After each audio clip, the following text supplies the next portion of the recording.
What is ayahuasca and how it helped me? Well, ayahuasca is the name of both a brew and a plant, and the brew contains the ayahuasca plant and another plant, usually the chacruna plant. The chacruna plant contains DMT. The ayahuasca plant contains an inhibitor, which basically makes the DMT active.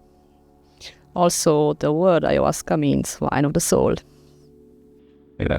And what is the difference between ayahuasca, psilocybin, and San Pedro? The three substances or medicines, they work in a little bit different ways.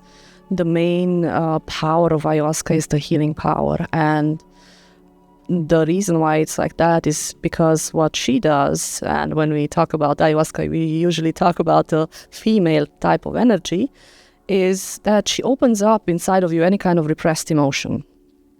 And that's the healing power of it, but that's also the difficult part of it, because once you start that process of opening up any kind of past trauma or past hurt or whatever you hold inside of you, then once that process is starting, it can be a little bit turbulent during the ceremony, but also afterwards sometimes for a couple of weeks. But also it kind of reaches what other methods cannot reach, those repressed emotions. Now, when it comes to psilocybin is a beautiful complement to, and when you talk about psilocybin, you talk about magic mushrooms or magic truffles. It kind of gives you a little bit new perspectives on things. So it's very complementary to ayahuasca in the sense that it would help you see things from new perspectives. It can help you integrate the experience with ayahuasca. The San Pedro or mescaline is a cactus, and it acts in a similar way. However, it's a more masculine energy in a sense. It's very patient in a sense, but it also makes you feel a little bit more active, connected to your environment. It feels a little bit like a celebration. It's also a little bit of a longer process, about 12 hours. You feel the medicine, but it's more mild than ayahuasca or even psilocybin. And can you compare San Pedro to Peyote? And I think there is another Yeah, absolutely. So the active substance is the same. Peyote is also a cactus, and yes, there are a couple of cacti that contain mescaline, like the Bolivian torch, or we here use San Pedro because that's what's available here. Is there a difference with the effect? Because there's the same substance, but maybe there's a difference. Yeah, no, there's not a big difference. Only the dosage, like if you want to get the same effects, then the dosage is different. Okay. And what are the contraindications for these substances? Contraindications, yes.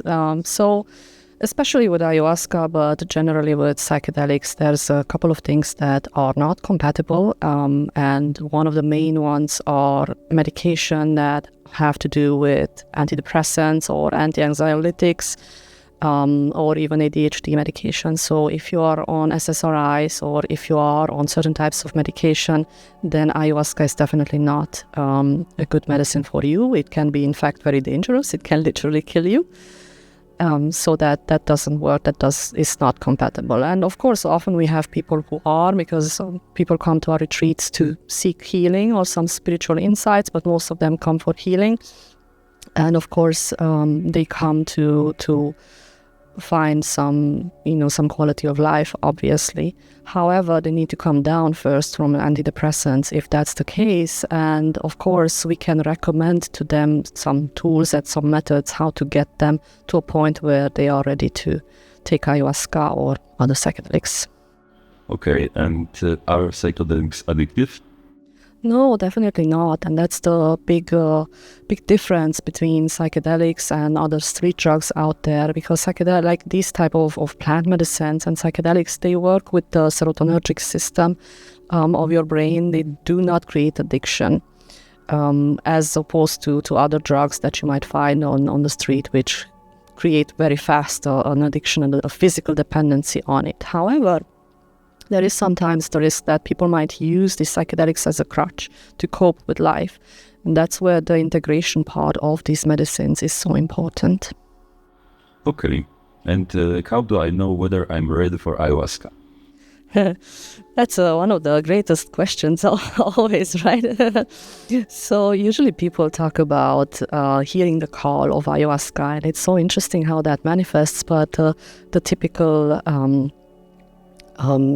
story is that I've heard about ayahuasca so many times, and it kind of keeps popping up, and I'm keep thinking about it, and I do some research on it.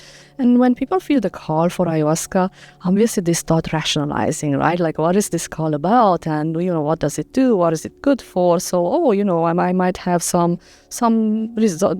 trauma to resolve, or maybe just some questions, or I would like to have some spiritual insights. But usually afterwards, they find that the call is about so much more, about reconnecting to yourself, to your authentic self, and sometimes to the divine, sometimes to your spiritual aspects.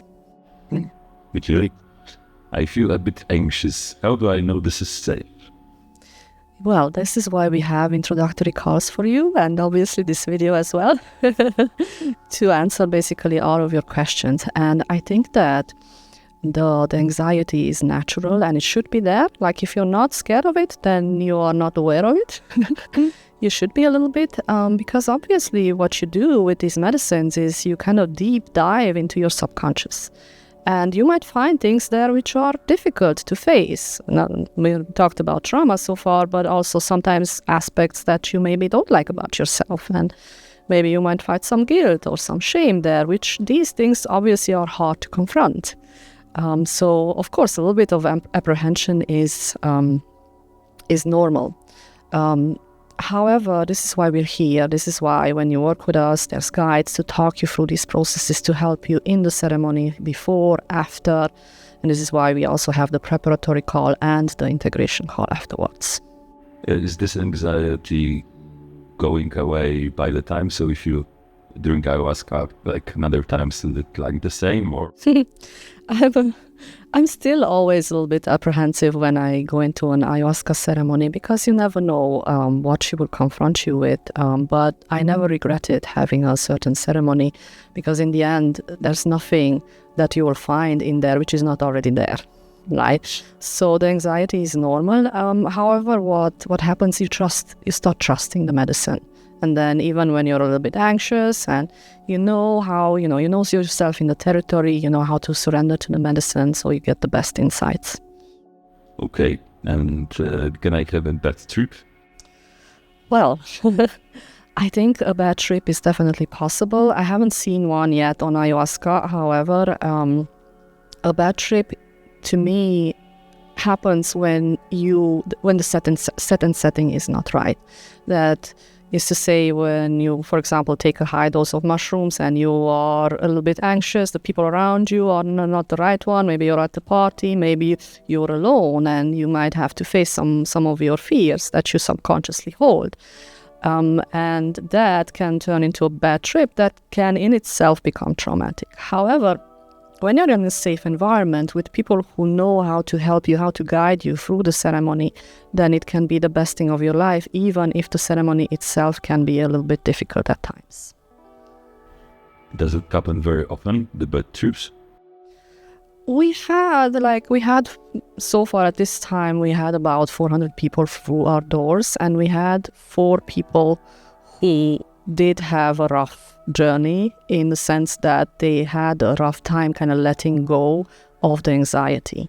So it can happen from time to time. And then again, it's important, how do we do the integration, and are you with someone where you can, calm yourself and help you to find that safe space inside of you. Okay. Will it be different after the experience? Yes, it's also very individual how much you will change, or what exactly will change in your life, because especially the ayahuasca is a very intelligent medicine, and it's very personalized to you. And obviously we ask people to come with an intention to think about, what it is that they want to work on, and we help them, we guide them through these processes.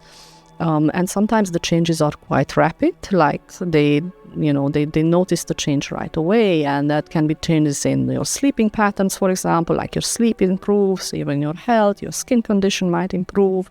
So many things that can change immediately, or even cases where there have been fibromyalgia healed in one ceremony, in one weekend, and things like that. So that can happen instantly. But then there's a subtle process which will continue for the rest of your life, basically. Okay. So the next question is, how will ayahuasca help me long term? Exactly. So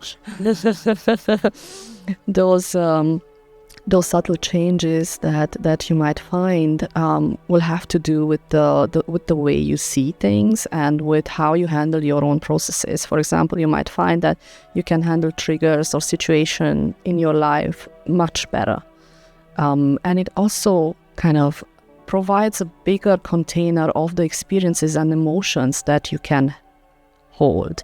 And of course, it has also, again, to do a lot with integration and how you see the whole ayahuasca journey and what you make of the lessons of it. It's a personal journey, as always. But yeah, like long term, the effects are life improving generally. And can you say something about the flashbacks, because it's connected to psychedelics? For me, it mostly connects to the deep, but I don't know, maybe it's with other psychedelics too. Do you mean flashbacks in sense of reconnecting to the medicine, or what do you mean with flashbacks? You have this effect afterwards, and you haven't drink or eat anything. Oh yeah, I see. Yeah, I see. Yeah, well, generally what tends to happen is that indeed some people after their first retreat might experience for a couple of days that feeling, for example, when they go to sleep, that they kind of slip back into that space, into the medicine, and if they're not prepared for that, they can be a little bit overwhelmed. So that is normal when that happens, but usually that connection to the medicine space is quite a nice one. So it might happen in meditative states, it might happen in your safe space, whatever that is, what your practice is. It might happen in the walk through the forest. It might happen from some music that you connect deeply to, or even the medicine music. So yeah, but it's usually a quite nice kind of an experience. Yeah, so it's not like a dangerous thing, and I shouldn't be aware of. No, definitely, it's not dangerous at all. Why should it be?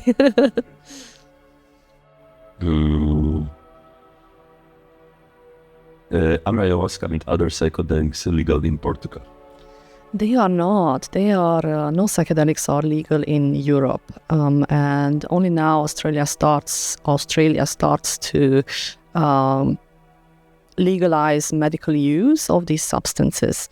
However, in Portugal, we have a little window, because Portugal has decriminalized all drugs many years ago, which means that even in the case that you got caught on the street being high or things like that, the worst thing that could happen to you is a fine at this moment. Okay. And how does one prepare for the ayahuasca experience? Yeah, there's a whole lot preparation going on. First of all, obviously, an awareness about the topics that I want to work with. But then there's a couple of things that need to be followed. There's a diet that needs to be followed for 2 weeks before the ceremony. And one of the reasons why we do the diet is basically to prepare the body to receive this medicine, and also for a spiritual cleansing and paying your respect to the plants, obviously. But then there's real physiological reasons behind it. When that inhibition happens in the body, when ayahuasca inhibits the DMT from the breakdown, it also inhibits another substance from the breakdown called tyramine. And tyramine regulates blood pressure. High levels of tyramine mean high levels of blood pressure, and if you maybe already have a little bit of a blood pressure or some other comorbidities, then it can become dangerous, right? So obviously we don't want you to have a stroke or something like that. This is why we prepare with the diet, and what we do basically, we take out certain foods from your diet 2 weeks before the ceremony, so that by the time that you are here, your tyramine levels are low, and when that inhibition happens, it's not dangerous to you. Okay, and what about the sex contact before the ayahuasca ceremony? Because I heard it's not well to have it like a few days before. Yeah, well, I don't see the science behind that, so when people ask me that question, I'm like, it's up to you. Okay. And what about mixing ayahuasca with other psychedelic or even psychoactive substances? there is a good combination of substances between the ayahuasca vine and psilocybin. However, that means leaving out the DMT part of it. So that's a good combination, and any other combination I wouldn't recommend. However, that being said, there's many recipes of ayahuasca in the jungle, but what we do here, we try to reduce the risk, because obviously people in the Amazon, they live a different type of life, which is much cleaner than ours. We have all sorts of chemicals in our body, so we don't mix substances here. And do you give to your patients, customers, or other types of DMT like Changa or Yopon? We don't do this at this moment for the same reason. We try to minimize the risks. Okay. What will I experience during my journey? Will I puke during my ayahuasca experience? Yeah, that's one of the questions that most people wanna know. And for first-time users, it's always very difficult to describe what is the ayahuasca, what is the psychedelic experience, what is the ayahuasca experience, right? And I like to make it very simple and imagine that you are in a very vivid dream and are awake at the same time. And then there's moments where you are more aware of your environment, of the room where you are, of what's going on, and the facilitators and the ceremony and all of that. And there's moments where you're more aware, you're more in the dream, more aware of the dream. At no moment you are kind of not yourself, right? And one of the things that people are scared about is, what if I see things that, and I don't like the word hallucinogenic with these substances, because to me hallucination means that you see something outside of you which is not there and you don't know if it is or not. Whereas that's not the experience with ayahuasca. What is happening, you always know what is real and what is not, and it's happening more inside of you, behind closed eyes, right?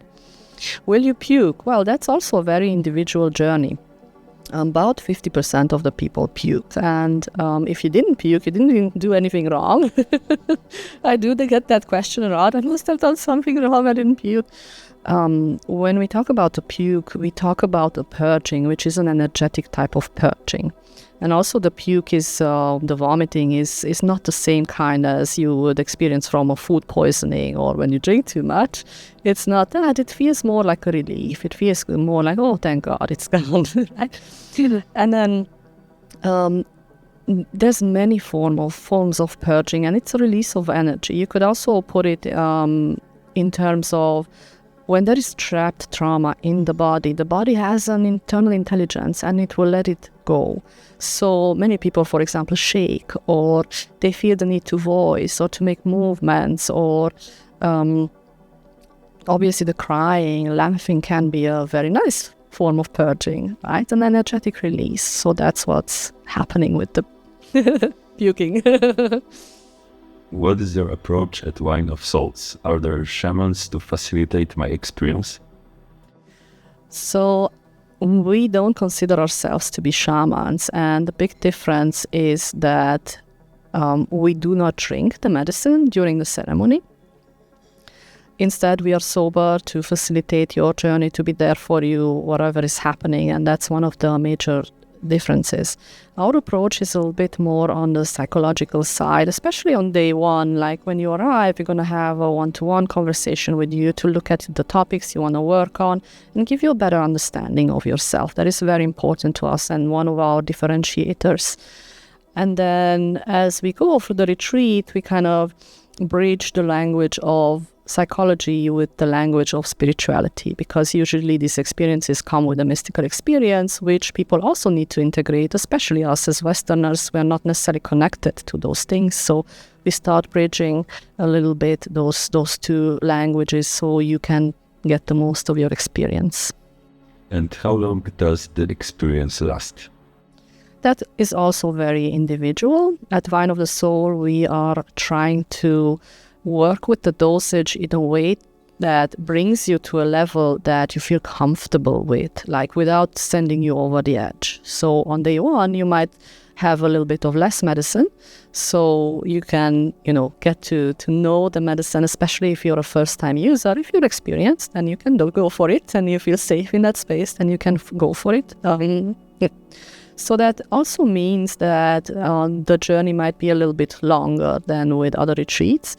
And it can be very individual. So, for example, someone might come and, have a cup, and after, at the second serving, when we ask for the second serving or for a third serving, they're like, no, I'm fine with, what I'm getting from this. But then obviously they're also done a little bit earlier. They can be done in 4 to 5 hours, right? As opposed to some others who maybe want a second cup or even a third cup, and sometimes even a fourth cup, and then the journey can go on for 8 hours or even a little bit longer. Now, every now and then there's someone who is a little bit more sensitive, and the journey can go up to like 12 hours or things like that. And during the whole process, obviously, we will be available to you. And how is Wine of Soul different from other retreats? Is it better to experience ayahuasca in South America?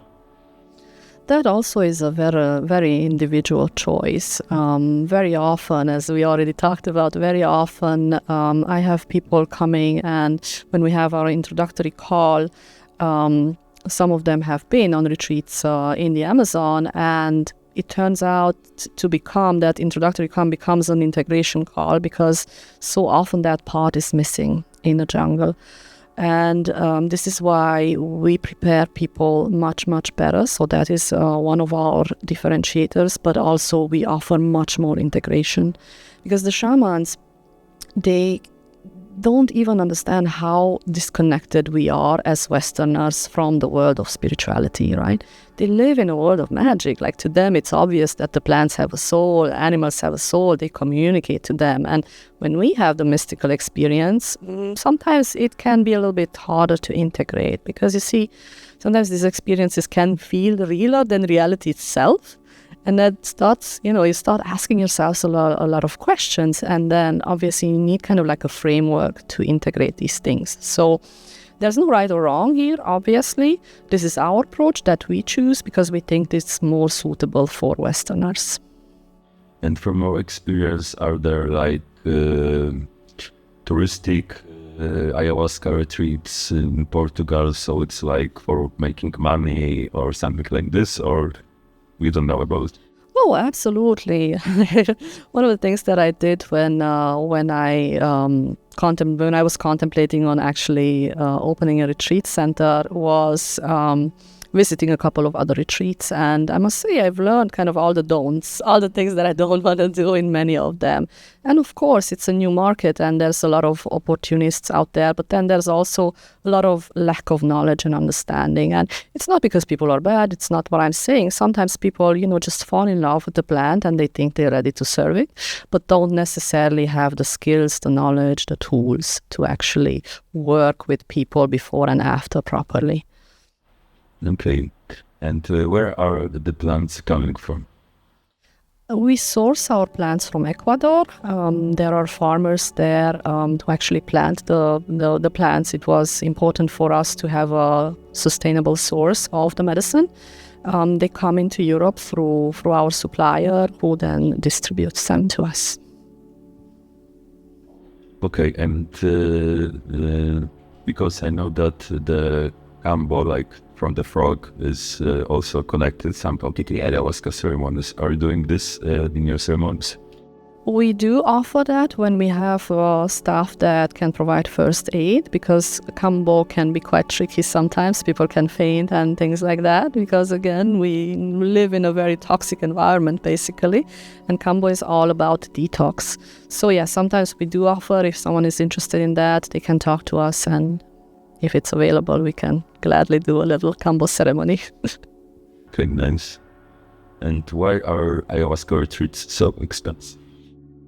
Yeah, we try to keep it on the low end. There are retreats there that are even cheaper than what we are doing here. But if you find anywhere a retreat which will give you that value for that money, then I'm willing to go down with the price, but you won't.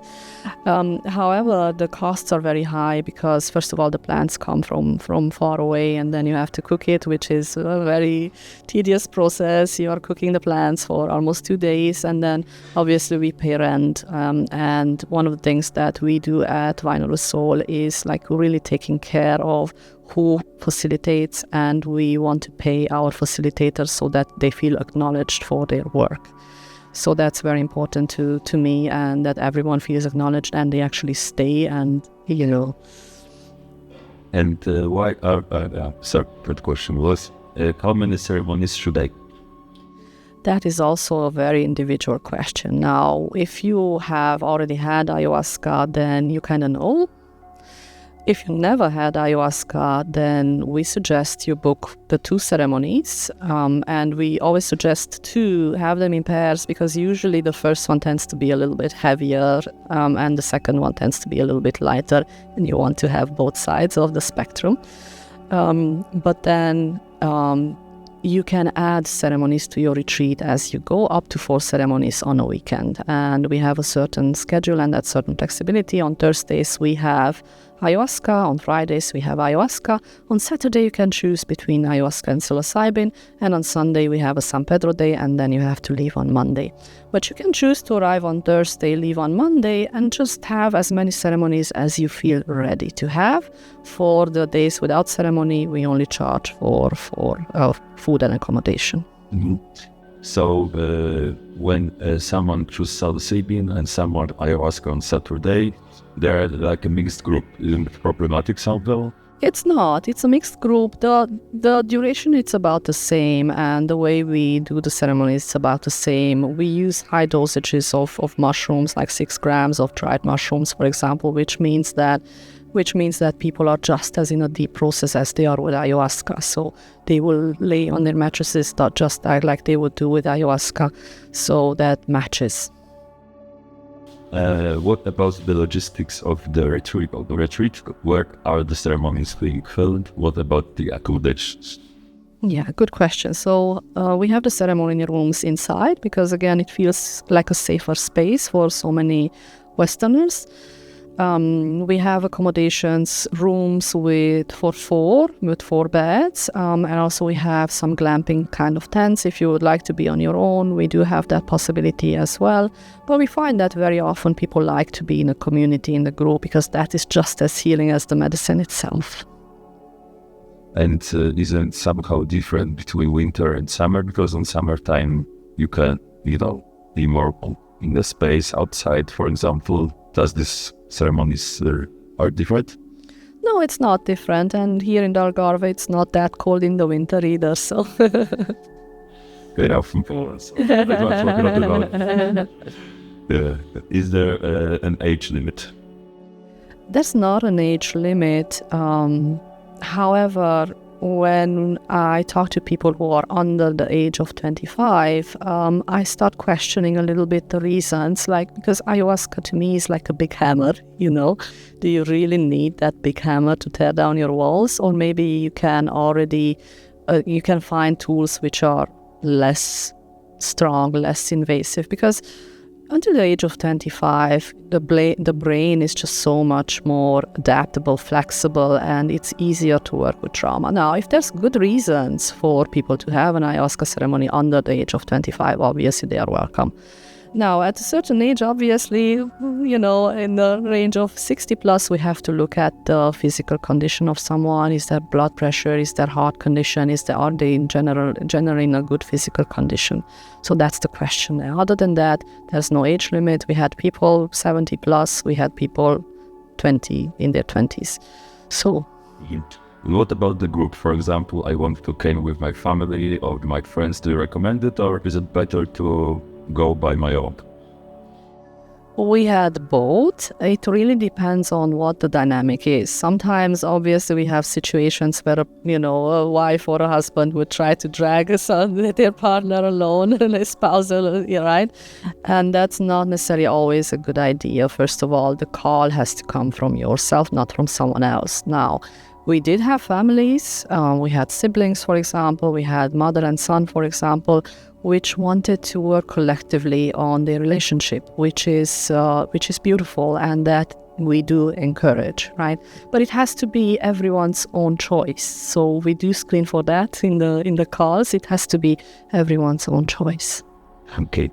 And then what is the language of the retreats? The language of the retreats is mainly English. but our facilitators do speak a lot of languages. So in total, like last I counted, we speak 10 languages collectively.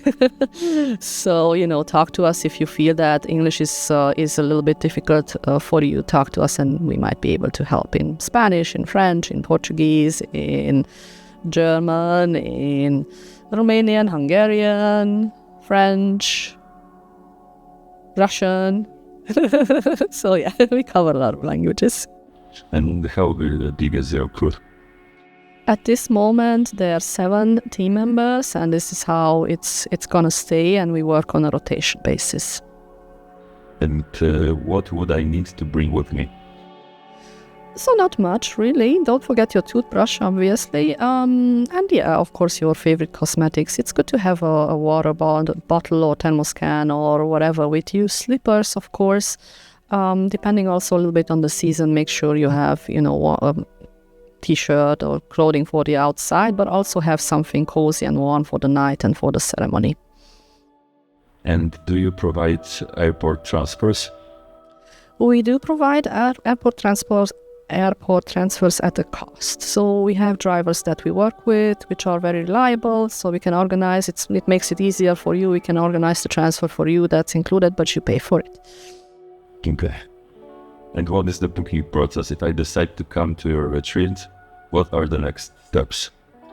So first of all, we're going to have, if it didn't happen yet, we're going to have an introductory call to take a look at your intentions, get to know each other, because obviously this work is a lot about trust. And see if you resonate with us, with the way we think about things, with the way we do things. So that introductory call needs to happen.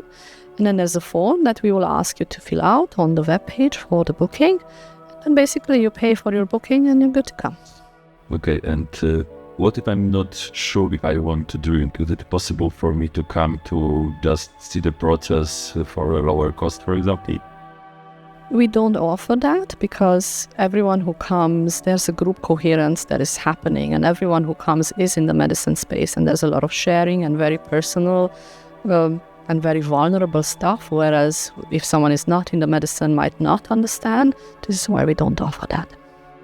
Okay, thank you very much for the interview. Thank you.